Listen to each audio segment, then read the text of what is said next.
Estamos aqui novamente para falar um pouquinho sobre função de primeiro grau. Na aula anterior, nós falamos sobre o formato da função de primeiro grau, f de x igual a x mais b. Falamos que a função é composta por dois coeficientes a e b, coeficiente linear, coeficiente angular. Falamos sobre raiz da função de primeiro grau. Raiz de uma função é o valor de x, o valor da variável que torna a função igual a zero. Então basta igualarmos a função a zero e determinarmos o valor da variável. E falamos sobre o coeficiente angular a. E analisamos o que acontece com o sinal de a e qual o reflexo desse sinal no gráfico da função. Vimos que quando o valor de a é positivo, a nossa função de primeiro grau, a reta, é crescente. E quando o a é negativo, a reta é decrescente. E comentamos também que quando a é igual a zero, a função é chamada função constante. Mas ressaltando que a função constante não é considerada função de primeiro grau. Certo? Na aula de hoje nós vamos ver como obter o valor desse coeficiente angular a. Certo? Bom, se o gráfico da função de primeiro grau é uma reta, então sabemos que para definir uma reta precisamos ter dois pontos. Sabemos que dois pontos definem uma reta. Então acompanhe comigo na figura. Suponha que temos uma reta e que dois pontos estejam nessa reta. Cada um desses pontos possui as suas coordenadas, x e y. Definimos como coeficiente angular, coeficiente de variação da reta, como a razão entre ΔY por ΔX. Ou seja, variação das coordenadas y desses pontos, dividido pela variação das coordenadas x desses mesmos pontos. Certo? Então, a, coeficiente angular, ΔY, dividido por ΔX. Lembrando que se a reta for crescente, o sinal de a é positivo. Se a reta for decrescente, o sinal de a é negativo. Certo? Vamos a dois exemplos. O primeiro deles. Um reservatório contendo gás é aquecido, de modo que a pressão P no seu interior varia com o tempo e a partir de um determinado valor, conforme o gráfico a seguir. A função que representa a pressão P no interior do reservatório em instante t minutos tem lei de correspondência. Bom, acompanhe nossa figura. Sabemos que essa figura, o gráfico dela é ilustrado como uma reta. E que uma reta possui como função uma função de primeiro grau. Então, sabendo que o formato da função de primeiro grau é f de x igual a ax mais b, observe que essa reta toca o eixo y no valor de coordenada 3. E vimos que o ponto onde a reta toca o eixo y equivale ao coeficiente b, coeficiente linear. Então, claramente, nessa função, o valor de b é igual a 3. Agora, precisamos determinar o coeficiente angular a. O coeficiente angular a, vimos que é dado pela variação de y sobre a variação de x, dados dois pontos quaisquer dessa reta.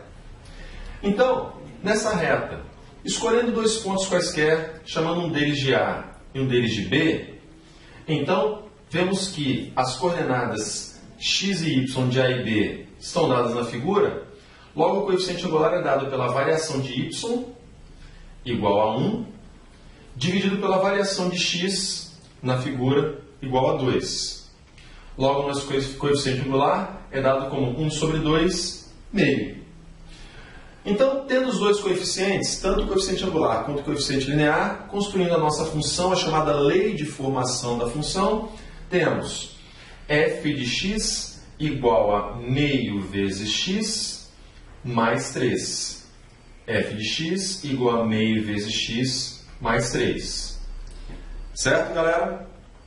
Vamos a um segundo exemplo.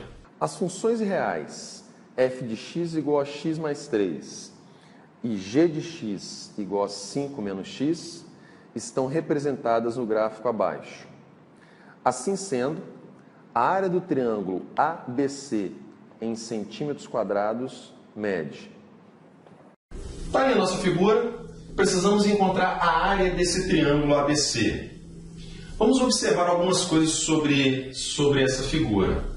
Primeiro, Observe que a função f de x, representada por uma reta, ela tem coeficiente angular positivo, ela é crescente, certo?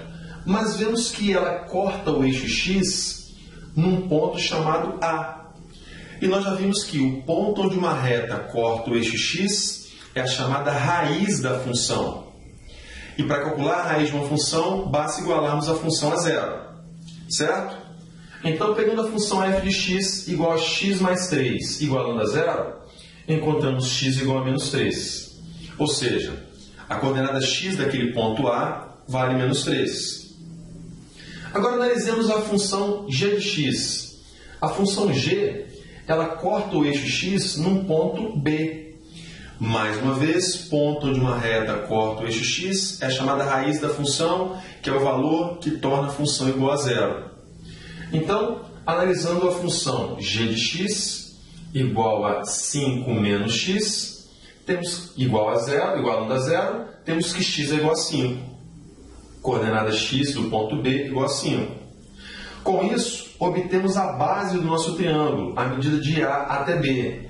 De menos 3 a 5, temos a medida igual a 8, base do triângulo.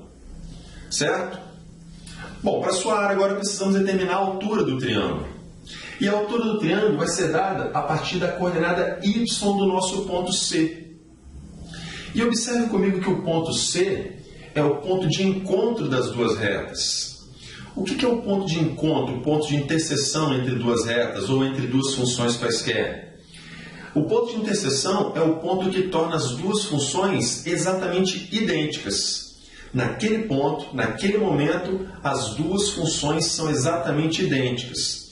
Então, para encontrar o ponto de interseção de duas funções quaisquer, basta igualar as duas funções e determinar o valor da variável para que essa condição seja atendida. Então, igualando as duas funções, f de x igual a g de x, temos que f de x, x mais 3, é igual a g de x, 5 menos x. Resolvendo, encontramos x igual a 1. Se x é igual a 1, já que neste ponto C as duas funções são idênticas, então significa que eu posso substituir essa coordenada x igual a 1 em qualquer uma das duas funções, porque elas são idênticas naquele ponto C. Então, substituindo na função f, valor de x igual a 1, temos que se f de x é igual a x mais 3, para x igual a 1, então y, valor de f de x, é igual a 4.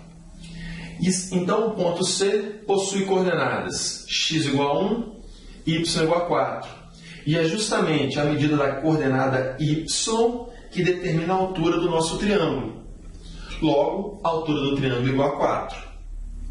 Então, para fecharmos a questão, a área do triângulo é dada por base vezes altura sobre 2. Base, definido como segmento AB, medida 8.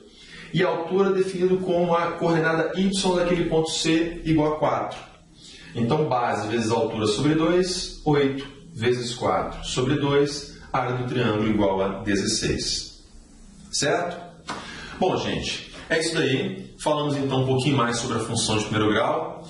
Qualquer dúvida que tiver, dá uma olhadinha na aula número 1 sobre função e espero vê-los aqui em breve. E não se esqueça que aqui você aprende um pouquinho mais de matemática. Obrigado e até a próxima.